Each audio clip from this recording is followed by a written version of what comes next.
For the best value in domain names, look no further than Namecheap, where you could get domains for as low as $3.98. Plus, get 1 year of WhoIsGuard privacy protection for free. For more information, check out the affiliate link in the description area below. Hey, welcome to another episode of GeekOutdoors.com. If you haven't already seen Stranger Things Season 2, I recommend you go check it out. I did do a non-spoilers review as well, so go check that out if you have not seen it. Now, this is going to be a spoilers review, so for anyone who hasn't seen it, last warning, go check out the show and then come back for the spoilers review.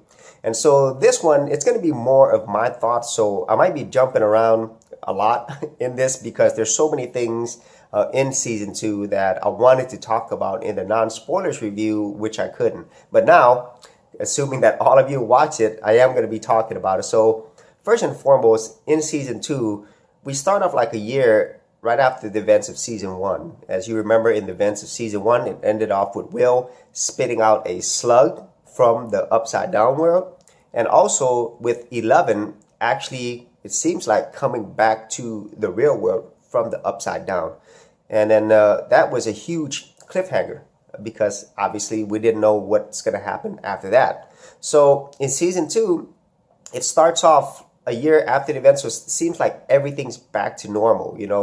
This is season 2 right here, and so it seems like everything's back to normal. The kids are playing games, they have their walkie-talkies, they're going back to class, and there's a new character called Max, okay, who actually joins, and she and her brother Billy, or actually a stepbrother, they're actually from California. And so even right at the beginning, it seems like cool, we're back into this world. And it's kind of weird at first because they went through something that no other human being has gone through. They entered a parallel universe. They defeated an extremely horrific creature that no one's ever seen before. And yet everything seems okay, But as you realize later on in these 9 episodes, you realize that they had to do this to show an appearance of normality. Because after the events of the first, the whole Hawkins, it's part of the whole government. They actually kept things under wrap. They made sure that the kids and everybody else involved with this kept things a secret. Because if not, people could get hurt. And so that is explained a little bit later. But right at the beginning, as I saw this, I was like, great, I'm getting reintroduced to anything. And then they're adding a little bit of mystery because of the fact that there are new characters. We don't know why the Billy and also the Max characters there. And then here, the arcade scene, this is actually from the trailer where they're playing Dragon's Lair, the Laserdisc game, the very first Laserdisc game. And that's so cool. It goes back to the whole 80s. We're back in 1984, and those 80 references come right away. And, as we see this right after this, where Will is back in the upside down world, then it adds another layer of mystery with that strange creature that we see in the distance. And actually, you don't really see the creature yet. It's more like thunders and stuff, and that Will's back in the upside down world. And here in the season 2, Will gets a lot more screen time, okay? And it isn't until, I would say episodes, almost like midway episode 2, with the Ghostbusters episode, which I absolutely love. The Duffer Brothers did a wonderful job in bringing elements of the 80s that are really important to people who enjoyed the 80s, who were born in the 80s. For example, the arcade reference of Mad Max. They played a game called Dig Dug, and Max refers to the new character, but Mad Max is actually Mel Gibson from the Mad Max movie. So that was an 80s reference right away. And so, as you're going through this, there is a lot of mystery involved. I would say all the way up to episode 5 or 6, I was really invested into this, as I said in my non-spoilers review, because you don't know what's going on, and unfortunately, as I said in the non-spoilers review, it ran out of steam, okay? For me, after episode 6, I would say 7 was probably the weirdest one because, as you remember, we were introduced to this new character in episode 1. Briefly, it was, I think her name is Tracy or something. She is number 8. You remember 11. So she had psychic powers as well. However, it was more something like Professor X, where she can manipulate what people see in their minds. So she has a different power. And so I understand why they were doing that, in a sense that to set up any future episodes to show that there could be many other, and there are, because there's number 8 and number 11, there are many other kids with these special abilities.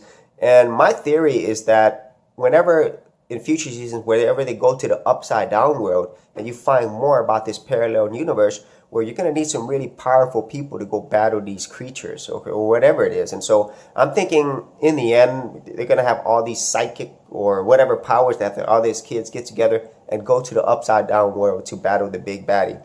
And speaking of the big baddie, one thing that I was kind of disappointed with, the whole fact that they didn't spend a lot of time in the upside down world. Okay, so you didn't really know much about this creature. You spent very little time in the upside down world. I was actually surprised that there wasn't that much focus on the upside down world or even the creatures, okay? Because you know that little creature that reminds me so much of Gremlins, when Dustin found this little creature in the trash, the polywog is really cute and everything, but then he finds out it's a demigorgon, or in this case, a demidog. So I'm not sure that if they evolve into a full-grown demigorgon like they did in season 1. And so the majority of the times they didn't spend a lot of time on the upside down world or the creatures. Okay, they were kind of more like side characters, or just, you know, villains, throwaway villains, in my opinion. And so my guess is that they're going to spend more time exploring the upside down world and the creatures and how this all works in future episodes. Okay, so that was something that I was disappointed in. I was hoping they would spend more time there. Now, let's talk about new characters. Okay, this character out here, Murray, absolutely funny. He is a journalist turned conspiracy theorist, an extremely bright character. And so you don't see much of him, but you know, later in a few episodes where it's him, Jonathan, and Nancy, that was an hilarious episode. So I hope that this character comes back. You know, obviously when you watch season 2, he's more like, you know, like Hopper treats him like a crazy person, even though Hopper, he has to keep things secret. So he knows that Murray is onto something. And then another new character is Sean Astin's character, Bobby the Brain. And he's actually Joyce, Winona Ryder's boyfriend. And it's so funny to see him in here because a lot of people remember Sean Astin as Sam Gamgee, or Samwise Gamgee from Lord of the Rings. But I think for people who don't know, he was actually in the original Goonies movie in the 80s. And as I mentioned in previous episodes, and a lot of people say this, is that Stranger Things has a lot of elements of the Goonies. And the Duffer Brothers did a lot of that. They took a lot of characters or movies that were really interesting in the 80s or really popular, and they brought those story elements and characters into this modern age. And so it's really funny that he's in this. You know, unfortunately, he dies. You know, I kind of thought that he would die, but you know, the way in which he died, I kind of thought it was sad. You know, I don't know if there could have been a better way. And you saw this coming when the demi-dogs, you know, ate him at the end. You know, he looked like he was about to survive. And so I thought that it was either going to be him or another new character, Paul Reiser's character. And he plays the new doctor in charge. And I cannot remember the doctor's name. But I thought Paul Reiser was going to be the one who got killed because, you know, Paul Reiser, besides his long-running show Mad About You, everybody remembers him from Aliens as Burke, okay, the slimy corporate guy who actually just wants to use the people to have the aliens inside of him.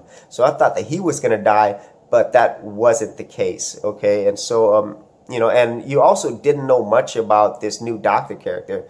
You know, you don't know if he's on their side or you could trust him. And then I think that they did that on purpose. But in the end, they could trust him. You know, he had their best interests in mind, at least in this episode. Who knows how he'll be in later episodes.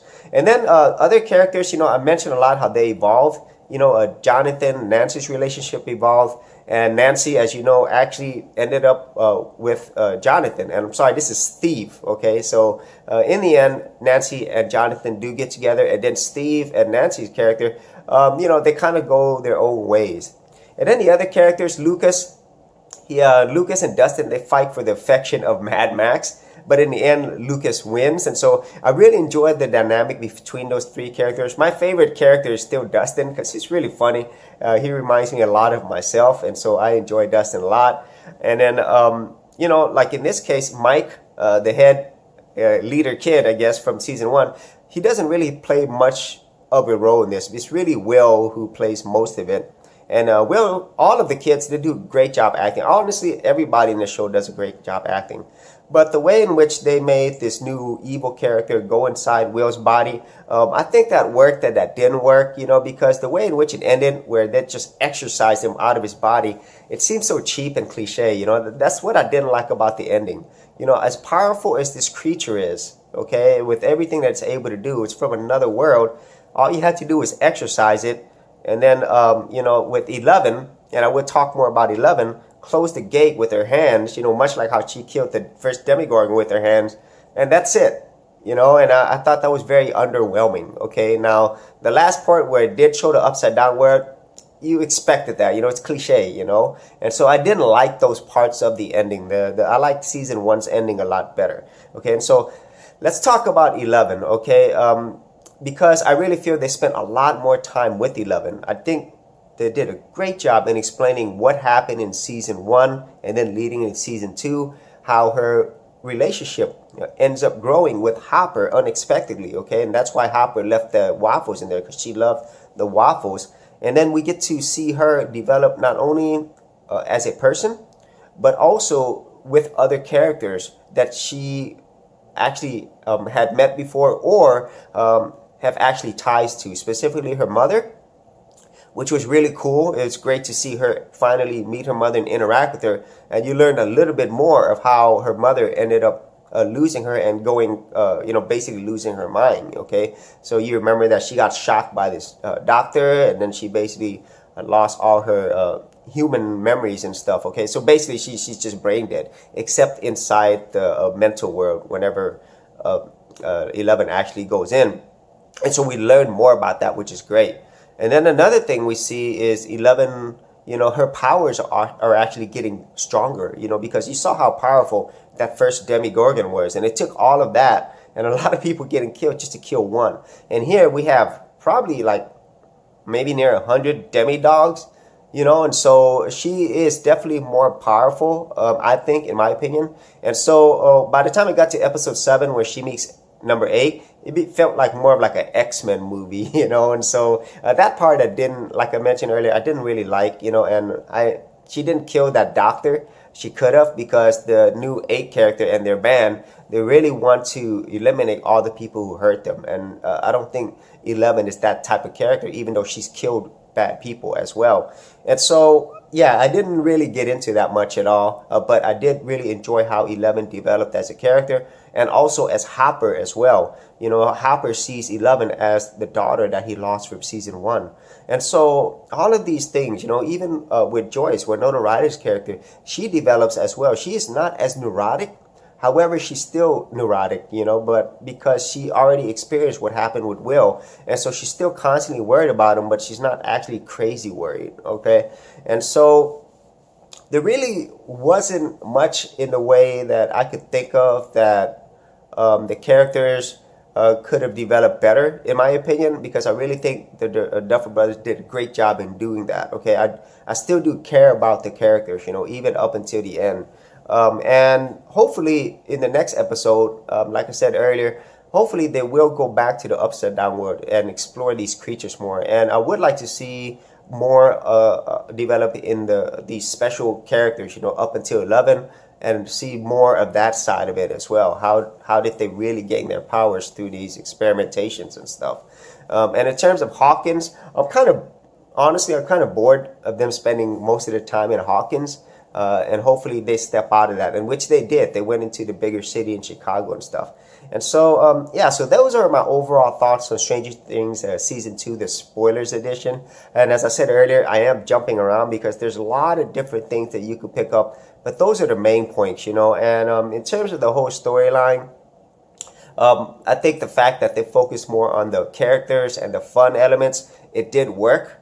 However, I think they should have spent more time also exploring the upside down world and this mysterious big baddie super demigorgon, or what they call it. I can't remember. It was a Dungeons and Dragon character a flare or something like that. I can't remember. Okay, a lot of this is related to Dungeons and Dragons as well. And so those are about the only things that I didn't like. So I still enjoyed season 1 better, but season 2 is definitely a fantastic show. You should check it out if you haven't seen it. Obviously, if you're watching this spoilers edition, you probably have already seen it. And so if you had any thoughts on this season 2, spoilers and all, be sure to leave it in the comments area below. And as always, if you did get value out of these videos, leave a like and subscribe. And if you wanted to support my channel further, you could do that at patreon.com/Geek Outdoors.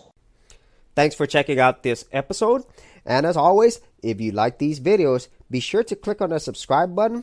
And for full written content, audio content, and additional geek stuff, head over to geekoutdoors.com.